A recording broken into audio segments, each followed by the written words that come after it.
বিরুদ্ধাচরণ করবে, মাদ্রাসার বিরুদ্ধে লাগবে, মসজিদের বিরুদ্ধে লাগবে, মসজিদের ইট যেরকম ভাবে আব্রাহা বলেছিল কাবা বাইতুল্লাহই একটা একটা করে ঘুরে ফেলবো, খোদার কসম করে বলি তাওহীদি জনতা যত দাঙ্গা হাঙ্গামা করুক, দলাদলি করুক, মুসলমান কাদের উপরে কাঁধে হাত রাইখা আমাদের মসজিদের এটা যদি কেউ ভুলতে চায় তাওহীদি জনতা তাদেরকে টেনে ছিঁড়ে ফেলবে। কথা দিচ্ছে বেঠে ছাই ফেলার সঙ্গে নিয়ে আব্রাহা যখন তৌফি হাতি নিয়ে কাবা বাইতুল্লাহ ভাঙার জন্য সামনের দিকে অগ্রসর হয়ে হে পয়গম্বর আপনি কি দেখেন নাই আমি আল্লাহ আব্রাহার সঙ্গে কেমন ব্যবহারটাই না করলাম।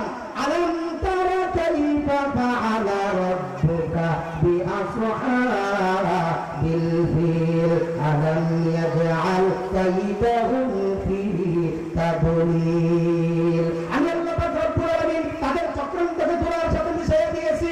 ওয়া মাকারু ওয়া মাকারাল্লাহ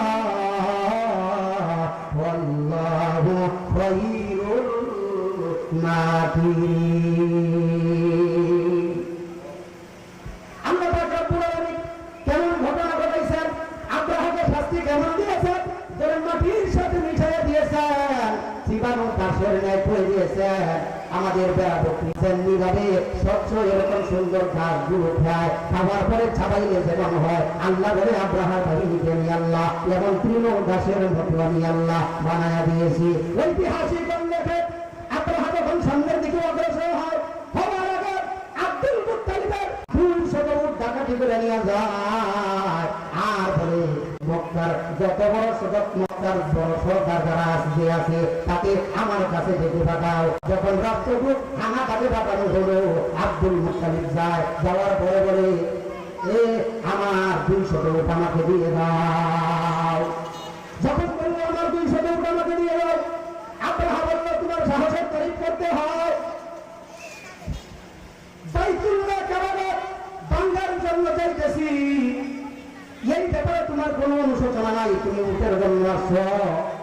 দাদা আব্দুল মুত্তালিব বলে না না, আমি তো কাবার মালিক নই, আমি হইলাম উটের মালিক, আমার উট আমাকে ফিরাইয়া দাও। এই কাবার মালিক তিনি কাবাকে রক্ষা করবে। বলেন সুবহানাল্লাহ। আই জমিনে দেলে তো তৈয়ার হ্যায়, जो न मांगो उससे तो बेजार है। आई बरादर दूर बाशाद यारे बद बद कर दुआ दज मारे আল্লাহ পয়গম্বর বলেন আদুআউল খুইবা দোয়া হচ্ছে ইবাদতের মগজ। ঐতিহাসিক লিখেছেন আব্রাহা আব্দুল মুত্তালিবের উটগুলো ফিরাইয়া দিলেন। যখন উটগুলো ফিরাইয়া দিয়েছেন, উটগুলো নিয়ে মক্কার যত ইমানদার বান্দা বান্দি আছে তাদেরকে পাহাড়ের চূড়ায় যাওয়ার জন্য বলেছেন। এই যে বুঝি অল্প কিছুক্ষণের মধ্যে আল্লাহর গজব আইসা তাদেরকে শেষ করে দিবে। আব্দুল মুত্তালিব কাবার চৌকাঠ ধরিয়া আল্লাহর কাছে দোয়া করলেন, আল্লাহ আমি উটের মালিক, উটগুলো ফিরে পাইছি, তুমি কাবার মালিক, তোমার ঘরকে তুমি হেফাজত করো। আল্লাহ রাব্বুল আলামিন বলেছেন ইন্না নাহনু নাযালনা যিকরা ওয়া ইন্না লাহু লাহাফিজুন। আল্লাহ পাক রাব্বুল আলামিন বলেন এই কোরআন হেফাজতের দায়িত্ব আমি আল্লাহর, এই মাদ্রাসা হেফাজতের দায়িত্ব আমি আল্লাহর, এই মসজিদগুলো হেফাজতের দায়িত্ব আল্লাহর। আল্লাহ ওয়াদা হয়ে যাবে, আল্লাহ ওয়ালাদেরকে হেফাজত করার দায়িত্ব আমার আল্লাহ রব্বুল আলামিন নিয়েছেন। আল্লাহ পাক রব্বুল আলামিন বলেন যারা আল্লাহ ওয়ালা হয়ে যাবে, আলা ইন্না আউলিয়া আল্লাহি লা খাউফুন আলাইহিম ওয়া লা হুম ইয়াহজানুন। তাদের কোনো ভয় নাই, তাদের কোনো চিন্তা নাই, দুনিয়াও তাদের কোনো চিন্তা নাই, আখিরাতেও তাদের কোনো চিন্তা নাই। কথা ঠিক না রে ঠিক? আমার ভারত আব্রাহা যখন হস্তি বাহিনী নিয়ে 60,000 সৈন্য নিয়ে মক্কা কাবা বাইতুল্লাহ ভাঙার জন্য সামনের দিকে অগ্রসর হইলেন, তখন যে হাতিটা সামনে নিয়ে অগ্রসর হয়েছে ওই হাতির নাম হয়েছে মাহমুদ। কিতাবের মধ্যে লেখে হাতিটা হাঁটু বেড়ে বসে পড়েছে, সামনের দিকে পরিমাণ অগ্রসর হয় না। বলেন সুবহানাল্লাহ। বনের পশু চিনল যারে চিনল নাই মানুষ তারে। কথা ঠিক নেবে ঠিক? বনের পশু চিনল যারে চিনল নাই মানুষ তারে।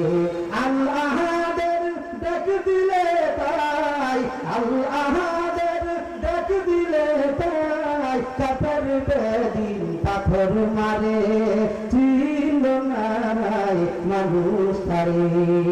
হাতি যখন নাকি হাতু হইরা বসে বসছে, এরপরে আমার আল্লাহ পাক রব্বুল আলামিন ওই যে পিছন থেকে লোহিত সাগরের থেকে এমন ভাবে একের পর এক কালো হইয়া আবাবিল পাখি পাঠাইয়া দিলেন। কিতাবের মধ্যে লেখে দুই পাখির পায়ের মধ্যে দুইটা করে কঙ্কর, টুটের মধ্যে একটা করে কঙ্কর, এক একটা পাখি তিনটা করে কঙ্কর নিয়া আসমান থেকে নিচের দিকে ছেড়েছে।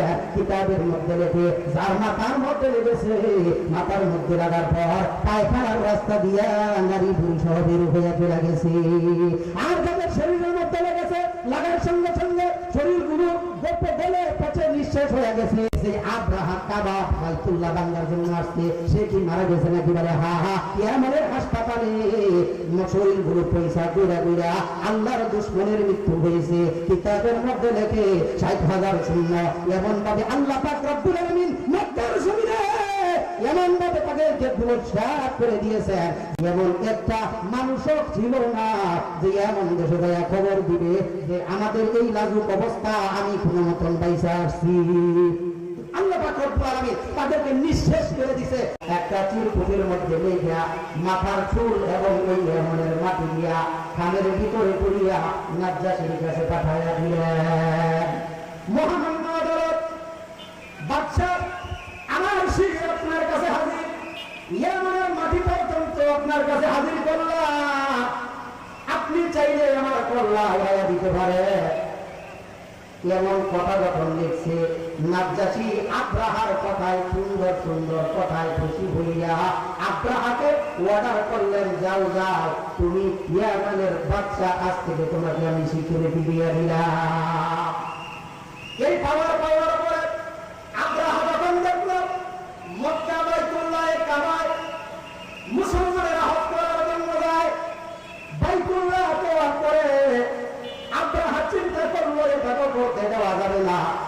আমার যেমন দেশের ভিতরে একটা গির্জা তৈরি করতে হবে, এমন একটা গির্জা তৈরি করবো, নজিরবিহীন গির্জা। গির্জাটার নাম হচ্ছে কালিস, আরবিতে কলাম সোয়াতুল শব্দের অর্থ হচ্ছে টুপি। বলা হয়েছে ওই গির্জার মাথায় নিচের থেকে যদি কেউ তাকাইতো, তাকানোর কারণে মাথা থেকে টুপি পরিয়া যাইত, এই জন্য ওই গির্জার নাম দিয়েছে কালিস। এই গির্জাটা যখন বানানোর পর মক্কার গলিতে গলিতে আব্রাহা এলান করে দিল। কি এলান করলো? যে এখন থেকে আর কাবা বাইতুল্লাহ হজ করার জন্য যাওয়ার দরকার নাই, এমন দেশের ভিতরে আমি একটা গির্জা তৈরি করেছি, কাবা বানাইছি। কাবা, এই কাবায় আইসা সকলে তওয়াফ করবে, বলেন নাউযুবিল্লাহ। এবারে যখন দিয়ে দিল ঐতিহাসিক বন্দিকে, মক্কার কিছু যুবক রাত্রে অন্ধকারে ওই গির্জায় যায়, তারা এমন ভাবে কান সারছে